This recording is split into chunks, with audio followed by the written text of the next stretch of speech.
Wilujeng pinanggih kaliyan renungan patinan GKJ Purwantara wonten ing dinten Selasa Surya ingkang kaping 9 November warsa 2020. Kula Sukatmo warga pasamuan GKJ Purwantara Pepanran Randusari.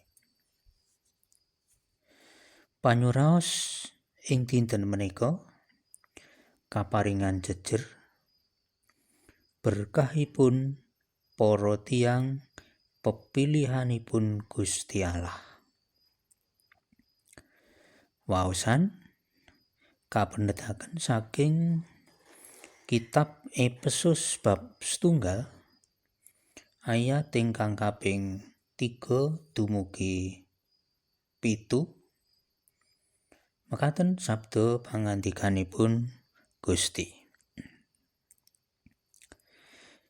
Pinujia Gusti Allah lan ramane Gusti kita Yesus Kristus kang wis berkahi kita ana ing Sang Kristus kelawan sakrupaning berkah kasukman kang ana ing swarga.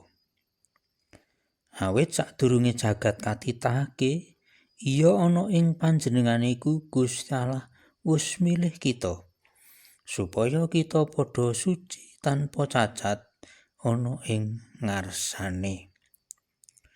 Marga saka sih mirmane saka ing wiwitan mula panjenengane wis kepareng netepake kita kaangkat dadi para putrane marga saka Gusti Yesus Kristus ing sakeparenge kersane supaya pinujia sih rahmate kang luhur kang kaparingake marang kita ana ing panjenengane kang kinasih.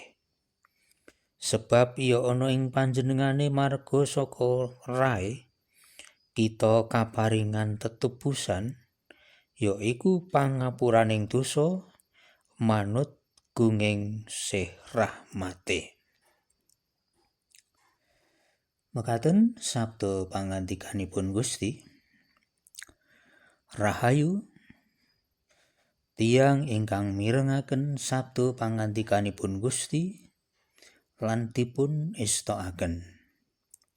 Haleluya. Amin. Para sedherek ingkang kinasih ing patunggilanipun Gusti Yesus Kristus. Menapa kita asring ngraosaken berkah saking Gusti. Menapa malah ingkang kita raosaken namung bab kasibukaning gesang kita padintenan.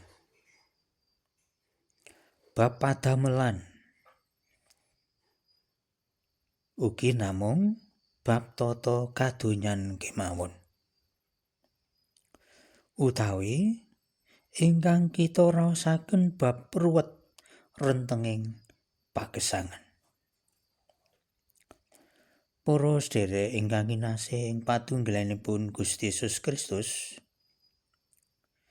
sumangga sesarengan ngraosaken berkah saking Gusti jumbuh kalian sabda pangandikanipun Gusti ingkang sinerat ing kitab Efesus bab 1 ayat ingkang kaping 3 dumugi 7. Ingkang kaping 9.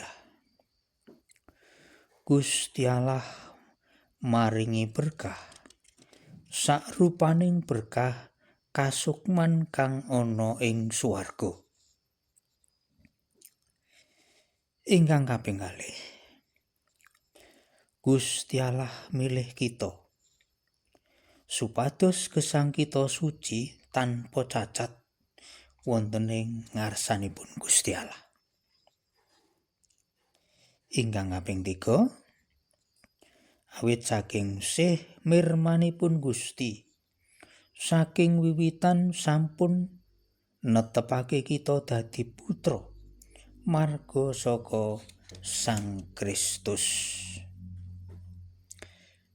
Ingkang kaping sekawan, inggih awit saking sih rahmatipun Gusti, dosa kita katebus srana rahipun ingkang nucikaken gesang kita kanthi sampurna. Para sedherek ingkang kinasih,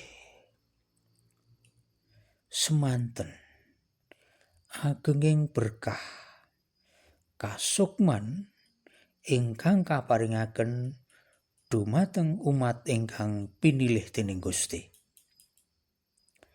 Mila sumangga kita tansah saos syukur dumateng Gusti ing sadéngah wekdal lan kahanan. Wilujeng nindakaken ayahaning gesang patintenan. Gusti berkahi. Amin.